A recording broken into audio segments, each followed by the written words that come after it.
Oke, Assalamualaikum warahmatullahi wabarakatuh.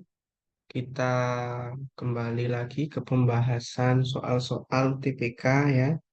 Nah, ini ada soal literasi bahasa Inggris. Nah, di sini sebenarnya mungkin banyak yang em, kalau lihat bahasa Inggris itu susah ya. Tapi sebisa mungkin kalau bisa bahasa Inggris ini jadi nilai up-nya kalian untuk TPK, ya ini bisa jadi nilai tambah gitu loh.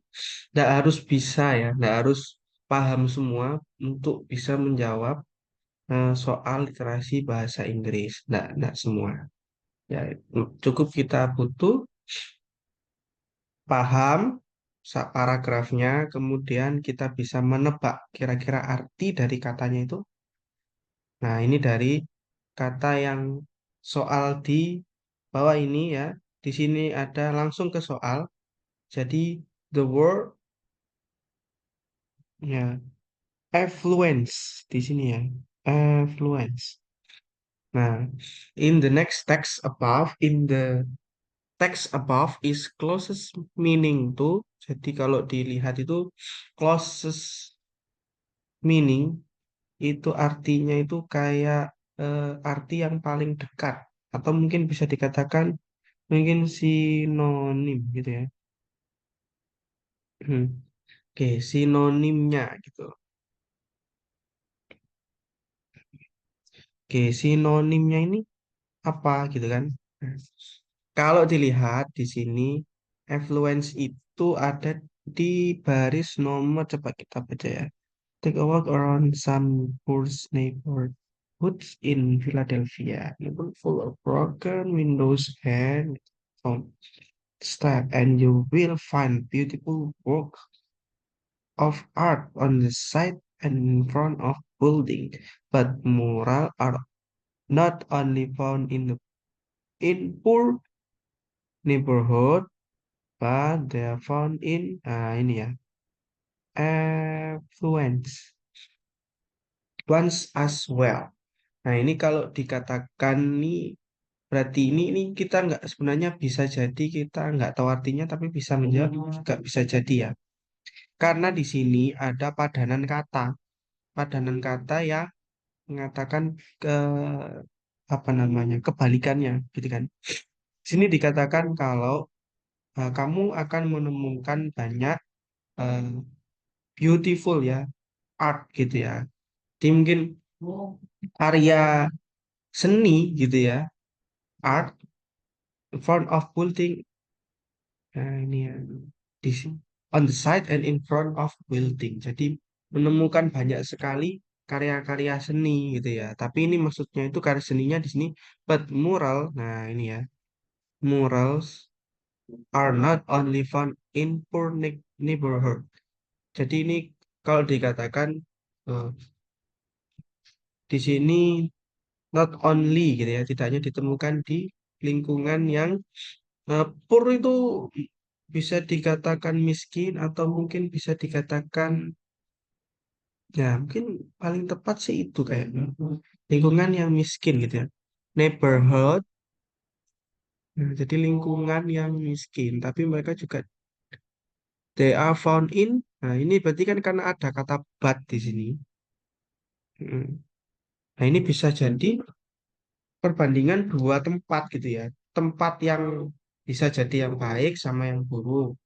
Nah, dia itu cantik, tapi misalkan apa gitu ya, ada yang kurangnya di situ. Nah, di sini mural itu ternyata tidak hanya ditemukan di tempat yang kumuh, tapi juga ditemukan di tempat yang berarti kebalikannya. Mungkin yang kumuh atau yang miskin bisa jadi kaya atau baik, atau eh, kumuh itu kan lingkungan yang kumuh kebalikannya kan lingkungan yang sehat gitu ya. Nah, ini bisa jadi kita cari artinya gitu kan ya. Nah, the event in the influence one as well gitu ya. Oke, kita lihat di sini artinya. Wealthy. Nah, kalau dari kata wealth itu artinya mungkin ini ya, bisa jadi lingkungan yang bagus ya. Nah, wealthy. Coba kalau lihat di ini kita kasih tanda dulu, kemungkinan artinya bisa jadi ini.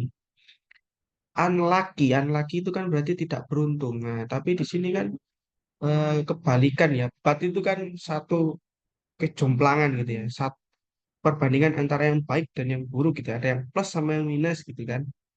Berarti kalau ini poor, kalau sini unlucky, berarti sama-sama turun. Turun dibanding turun gitu ya. Jelek dibanding jelek. Nah, ini berarti tidak mungkin. Oke, terus elur. Elur ini kalau dilihat artinya, Pak saya nggak tahu artinya Pak. Nah, biasanya kalau Pak Habib ya, kalau ngasih ngerjakan soal ini, udah cukup lihat kira-kira ada kata yang Pak Habib paham dan kata-katanya itu mendekati gitu ya. Biasanya itu langsung tak pilih gitu ya. Nggak perlu apa kayak dieliminasi-eliminasi itu nggak perlu. Karena guessingnya itu memang kita perlunya itu ini apa namanya ya menebak-nebak artinya gitu memang. Karena enggak semua dalam satu paragraf itu kita memang tahu itu enggak. Oke, alur kalau dilihat itu daya tarik ya artinya ya. Kan enggak mungkin. Iya. Enggak ada sambungannya lah ya sama kebalikan dari yang miskin atau yang jelek gitu ya, kumuh. Indigen, indigen itu kalau diartikan kayaknya itu miskin yang sangat miskin gitu ya. Indigen, indigen itu miskin gitu ya. Kalau miskin sama pur kan sama ya. Nah, kalau misal yang di garis bawah itu pur, nah, mungkin jawabannya indigen. Tapi ini yang di garis bawah kan affluence. Jadi ini kita kasih garisnya. Voluble ya, voluble ini voluble itu artinya itu fasih kalau di sini. Kan apa fasih itu kan seorang yang apa membaca dengan fasih gitu ya, yang sudah lancar gitu kan ya. Kayaknya nggak nyambung ya. Oke, berarti bisa jadi artinya adalah wealthy ini yang paling mendekati ya closest meaningnya. Oke, berarti jawabannya yang A. Sebenarnya kalau yang kayak gini ini, ya kalau ada kata yang kira-kiranya itu sudah menurut kalian tuh dekat artinya, langsung dipilih saja. Ya, ini karena biasanya memang kalau ada dua lah itu yang bingung. Nah ini Pak, ini kalau menemukan kata-kata yang seperti ini yang paling enak itu ya kalau kalian memang sudah pernah tahu katanya gitu ya. Pernah tahu kali katanya tadi. Tahu di mana Pak? Ya bisa baca-baca buku bahasa Inggris atau mungkin dari ini subtitle video yang pakai bahasa Inggris gitu. Ya kalian tuh bisa menebak kira-kira artinya apa gitu kan. Ini paling sering sih gitu. Mungkin mulai dari sekarang settingan HP-nya itu bisa di setting pakai bahasa Inggris gitu ya.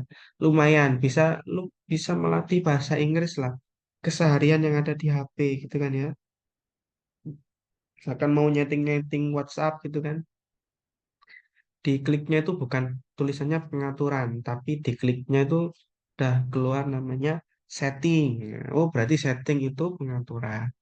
Brightness atau yang lainnya itu ya. Jadi kayaknya saran dari Bayu sih seperti itu ya. Dan juga kalau sering-sering latihan soal, nah insya Allah mungkin pasti akan menemukan banyak kata-kata yang eh, tidak familiar ya. Seperti ini kan nggak familiar ya. Influence itu nggak familiar. Kalau poor itu masih bisa lah, masih bisa diartikan. Poor and rich gitu kan, kaya dan miskin. Tapi kok pakainya itu nggak rich, tapi pakainya itu affluence ya. Memang kata-kata bahasa Inggris kan banyak gitu ya. Oke, oke.